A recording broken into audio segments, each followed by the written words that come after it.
파우스트는 단순한 이야기라기보다는 인간 존재와 욕망, 지식과 한계, 구원과 타락에 대한 철학적 드라마입니다. 우선 이 작품을 쉽게 이해하기 위해서 파우스트와 메피스토펠레스의 철학 대담 형식으로 각색합니다. 마치 두 철학자가 밤늦게 깊은 대화를 나누듯 고요한 무대 위에서 벌어지는 대화처럼 구성하겠습니다. 인간과 악마의 철학 대화. 파우스트 인간 학자. 진리와 삶의 의미를 추구함. 메피스토펠레스 악마. 인간의 헛된 욕망을 조롱하며 파우스트를 시험함. 파우스트. 나는 모든 학문을 공부했다. 철학, 신학, 의학, 법학. 하지만 진리는 여전히 내 손밖에 있다. 지식은 많아졌지만 나는 더 공허해졌다. 삶은 왜 이렇게 덧없나? 메피스토펠레스 웃으며 아하? 인간이 진리를 안다고? 그대는 책 속에서 신을 찾고 현미경 속에서 영혼을 찾는군. 하지만 결국은 욕망 앞에 무너지고 말지. 파우스트. 나는 진리를 원했다. 지식 너머의 것을, 인간의 한계를 넘는 것을. 메피스토펠레스. 좋다. 거래를 하자. 그대가 삶에서 진정한 환희를 느낀다면 그 순간 나는 그대를 데려간다. 말하라. 이 순간이여 멈추어라. 너는 참으로 아름답구나. 그때가 곧 그대의 끝이다. 파우스트 잠시 침묵한 후. 그래. 받아들이지. 죽음을 걸어서라도 나는 진짜 삶을 살고 싶다.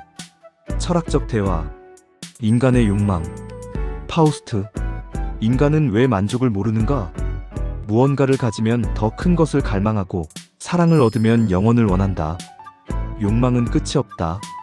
메피스토펠레스. 바로 그게 인간이지. 욕망은 신이 인간에게 남긴 저주야.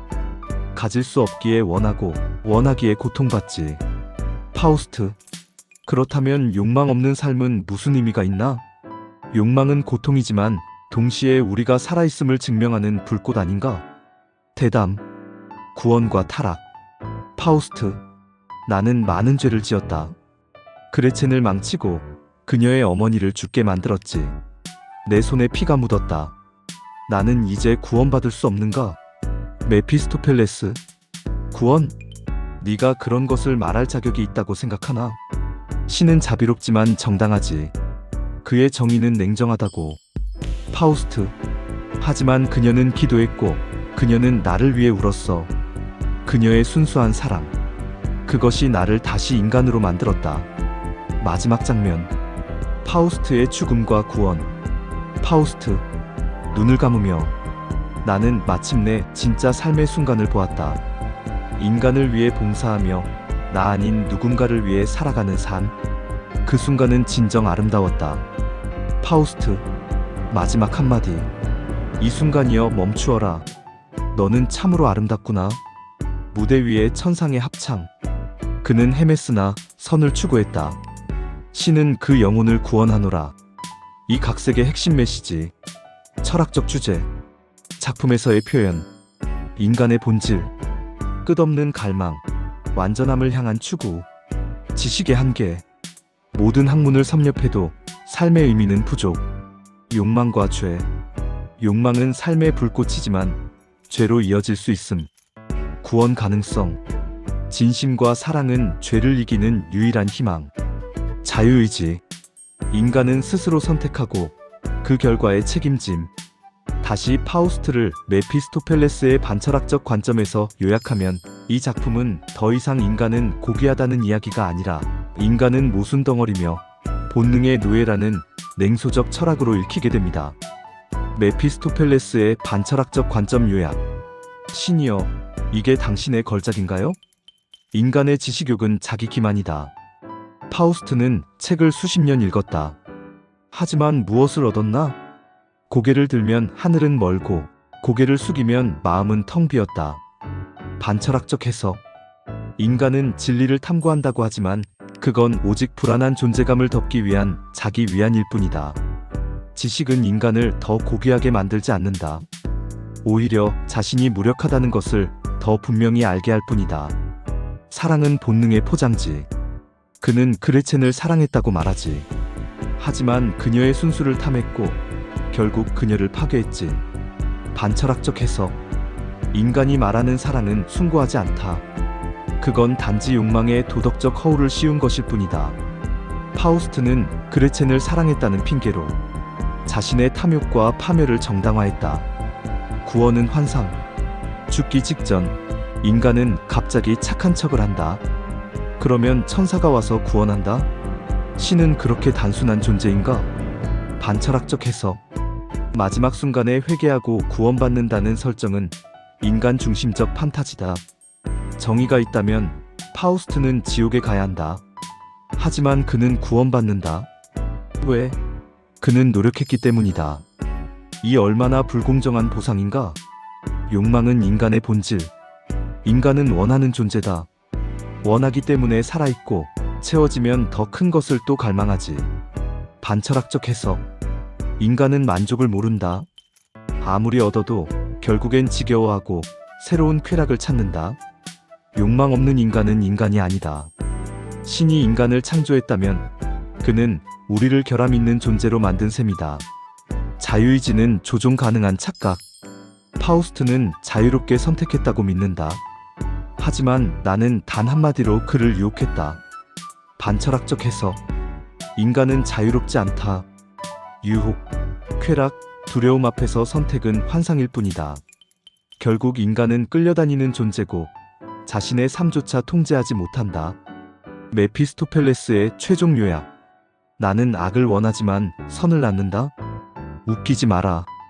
인간이 그토록 애쓴 결과가 선이라면 그건 비극이 아니라 코미디다. 반철학적 한 문장 요약. 인간은 위대하지 않다. 그는 애처롭고 욕망에 휘둘리며 정의도 구원도 없는 세계 속에서 착각을 붙잡고 살 뿐이다. 다시 좀 더 구체적으로 해설 포함. 파우스트. 이 아저씨는 누구? 그리고 왜 이러는 건가?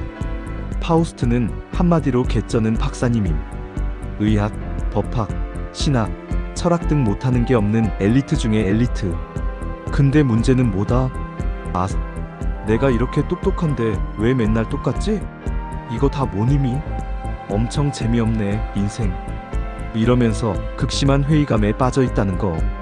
세상 모든 지식을 다 섭렵했는데도 만족하지 못하고 인간 존재의 궁극적인 의미를 찾지 못해 엄청 방황하고 있어요.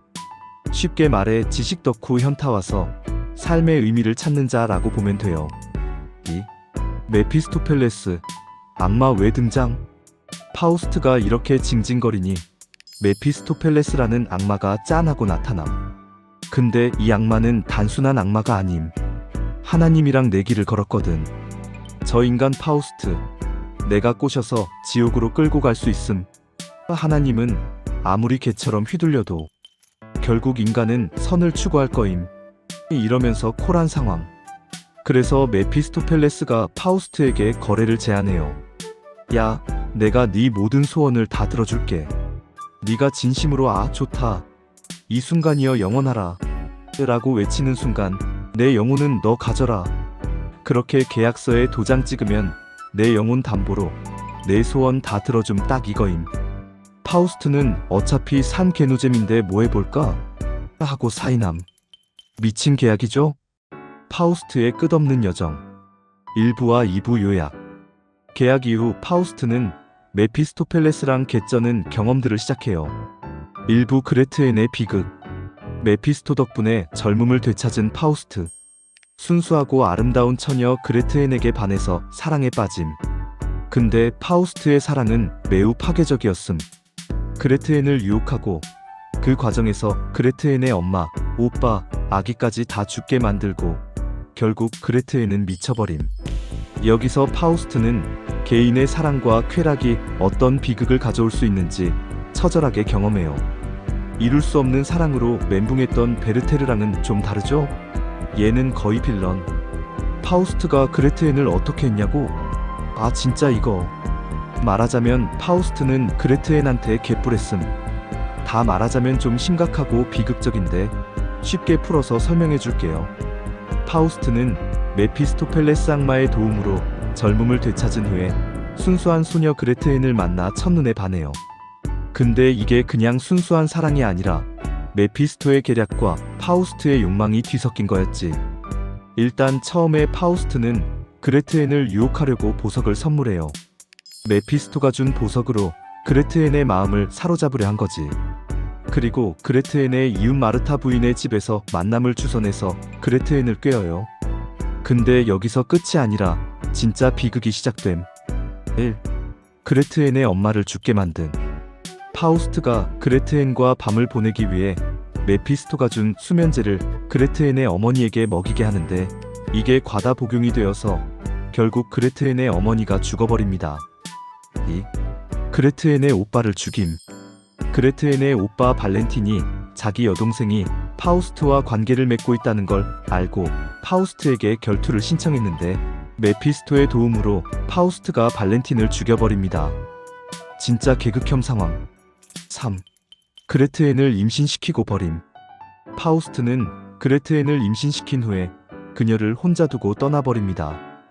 그레트앤은 미혼모가 되어 사회적 비난을 받고 극심한 고통과 절망에 빠져요. 4. 영아 살해로 이어짐. 절망에 빠진 그레트앤은 자신이 낳은 아기를 물에 빠뜨려 죽이고 결국 살인죄로 감옥에 갇히게 됩니다. 사회적 수치심과 절망이 그녀를 이런 극단적인 행동으로 몰아넣은 거지요. 마지막에 파우스트가 메피스토와 함께 그레트앤을 감옥에서 구하러 가지만 이미 정신이 나가버린 그레트앤은 구원을 거부하고 신의 심판을 받기로 합니다. 그레트앤은 심판받았노라 라는 메피스토의 선언에도 불구하고 결국 하늘에서 구원받았노라 라는 목소리가 들려오며 마무리돼요. 결론적으로 파우스트는 자신의 욕망을 위해 순수한 그레트앤을 유혹해 그녀의 가족을 모두 파괴하고 그녀의 인생도 망치고 아기까지 죽게 만든 겁니다. 괴테가 그리는 파우스트는 여기서 성장하게 되지만 그 과정에서 그레트앤은 완전히 희생되는 비극적인 인물이 되는 거지요. 2부 세상 끝판왕 경험과 대형 프로젝트. 그레트앤 사건으로 충격받은 파우스트는 개인적인 행복을 넘어 공공적이고 거대한 스케일로 목표를 바꿉니다.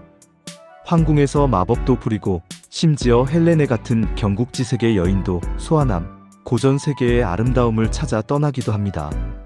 마지막엔 간척 사업을 벌여서 황무지를 개척하고 백성들에게 풍요로운 땅을 만들어주는 거대한 프로젝트를 진행해요.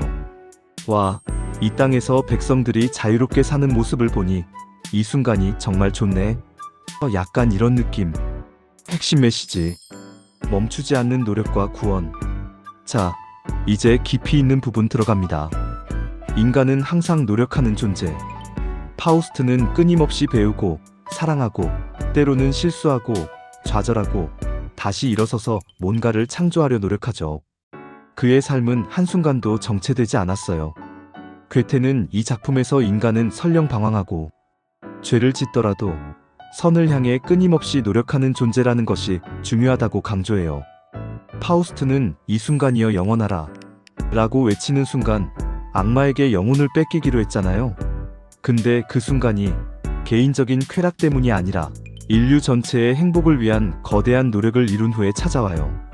그리고 파우스트는 죽음을 맞이하는데 메피스토펠레스가 영혼을 가져가려던 순간 하느님이 파우스트를 구원해줍니다. 왜? 그가 죽는 순간까지 끊임없이 노력했기 때문이에요. 악의 역설적인 역할.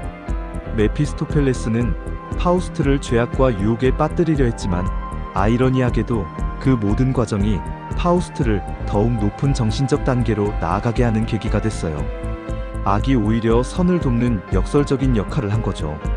결론적으로 파우스트는 인간은 끊임없이 노력하고 그 노력의 과정 자체가 구원의 의미가 된다는 메시지를 주는 작품이에요. 완벽하지 않아도 실수하고 넘어지더라도 멈추지 않고 삶의 의미를 찾고 뭔가를 창조하려 애쓰는 과정이 곧 인간다운 삶이고 그게 우리를 빛나게 하는 힘이라는 거죠. 파우스트가 구원받는 요인은 크게 세 가지로 압축할 수 있어요. 이건 그냥 괴테 피셜이니까 가테님 말씀이라고 생각하면 됩니다. 1. 줄곧 노력하며 애쓰는 자의 구원 끊임없는 노력과 발전이지. 이게 핵심 중의 핵심이에요. 파우스트는 삶의 마지막 순간까지 단 한 번도 완벽한 만족에 이르지 못하고 끊임없이 노력했어요. 메피스토펠레스와의 계약 조건이 이 순간이여. 멈춰라. 너는 정말 아름답구나. 라고 외치는 순간 영혼을 악마에게 넘기기로 한 거잖아요. 근데 파우스트는 단 한 번도 이 말을 하지 못했어요. 왜? 뭘 잃어도 좋아. 근데 더 좋은 거 없을까? 다음은 뭐지? 하면서 늘 새로운 목표를 향해 나아갔기 때문이에요. 정체되지 않는 삶. 젊음을 되찾고 사랑하고 권력을 탐하고 심지어 살인까지 저지르면서 쾌락과 고통을 넘나들었지만 그는 삶에 대한 탐구를 멈추지 않았어요. 그레트엔의 비극 이후 개인적인 쾌락에서 벗어나 황무지를 개척해서 사람들을 위한 땅을 만드는 공공적인 대업까지 추진하잖아요. 실수하고 죄를 지어도 계속 전진. 괴테는 인간이 설령 실수하고 죄를 짓더라도 더 나은 것을 향해 끊임없이 노력하는 존재라는 것 자체에 구원의 가치가 있다고 본 거예요. 파우스트가 저지른 악행들은 분명히 있지만 그것들을 발판 삼아 더 높은 차원의 삶의 의미를 찾아 나섰다는 점에서 그 노력이 인정받은 거죠. 이 메피스토펠레스의 역설적 역할. 악마도 결국은 선에 봉사한다. 메피스토펠레스는 파우스트를 타락시키고 지옥으로 끌고 가려고 온갖 유혹과 시험을 제시했잖아요. 근데 아이러니하게도 그 모든 시련이 파우스트를 더욱 강하고 성숙하게 만들었어요. 자극과 동기부여. 메피스토의 유혹과 악행은 파우스트가 안주하지 못하고 계속해서 다음 단계로 나아가게 하는 자극제 역할을 했어요. 나태하게 머무르지 않고 스스로 한계를 뛰어넘으려 발버둥 치게 만든 거죠. 악마가 선을 행한다는 역설. 괴테는 메피스토펠레스의 입을 통해 나는 언제나 악을 원하면서도 언제나 선을 행한다라고 말하게 해요. 즉, 악의 존재는 인간을 시험하고 흔들지만 결국 그 과정을 통해 인간이 더 큰 선과 진리에 도달하게 돕는 도구적인 역할을 한다는 거죠. 파우스트의 구원은 이러한 메피스토의 역설적 역할을 통해서도 가능했다고 봐요. 3. 영원한 여성의 이끌림. 사랑과 구원의 힘. 파우스트의 구원은 그의 노력만으로 이루어진 건 아니에요. 신의 사랑과 자비, 그리고 영원한 여성의 순수한 이끌림이 결정적인 역할을 합니다. 사랑의 구원 작품의 마지막에서 타락한 인간들을 구원하는 영원한 여성들이 등장해요. 이들은 사랑과 자비를 상징하며 파우스트를 천상으로 이끄는 역할을 해요. 그레트엔의 역할. 특히 일부에서 파우스트에게 희생되었던 그레트엔의 영혼이 하늘에서 나타나 파우스트의 구원을 간청하고 그를 위로하며 이끌어요. 그녀의 순수하고 헌신적인 사랑이 결국 파우스트의 영혼을 높은 곳으로 끌어올리는 역할을 한 거죠. 그녀는 파우스트가 저지른 죄에 대한 속죄이자 그의 영혼이 순수한 사랑을 통해 구원받을 수 있다는 희망을 상징해요. 결론적으로 파우스트는 인간이 지닌 끊임없이 노력하고 발전하려는 의지가 가장 중요한 구원의 요인이며, 여기에 악의 역설적인 역할과 신적인 사랑과 자비가 더해져 결국 구원받게 된 거예요. 단순히 완벽한 선인이어서가 아니라 불완전하지만 쉼없이 추구하는 인간의 모습에서 구원의 가능성을 본 거죠. 파우스트가 마지막에 하는 일이 뭐였냐면 그냥 자기 쾌락을 위한 게 아니라 간척 사업을 통해 황무지를 개척해서 사람들이 살 수 있는 땅을 만들어주는 거였거든요. 이건 완전 개인적인 욕망에서 벗어나 인류 전체의 행복을 위한 거대한 프로젝트였죠. 괴테가 말하고자 한 게 바로 이거예요. 파우스트는 처음엔 개인적인 지식과 쾌락, 그레트엔 사건 같은 애 빠져 있었지만 결국엔 노동을 통한 사랑이라는 형태로 인류 전체를 위한 헌신으로 발전했다는 거죠. 이게 그의 계약에서 예외 조항이 되어서 구원의 가능성을 열어준 거예요. 또한 파우스트의 마지막 프로젝트는 단순한 물질적 성취가 아니라 다른 사람들이 자유롭게 살 수 있는 공간을 만들어주는 것이었어요. 이건 완전 이타적인 목표로 자기 자신보다 공동체의 번영을 추구한 거죠. 그러니까 파우스트의 구원은 단순히 노력했다가 아니라 그 노력의 방향이 개인적인 것에서 공동체적인 것으로 바뀌었다는 게 핵심이에요. 이런 변화가 결국 그를 구원으로 이끈 거죠. 이건 좀 아이러니하죠? 악마와 계약해서 시작된 여정이 결국엔 인류애와 공동체에 대한 헌신으로 끝나다니. 괴테 진짜 천재입니다.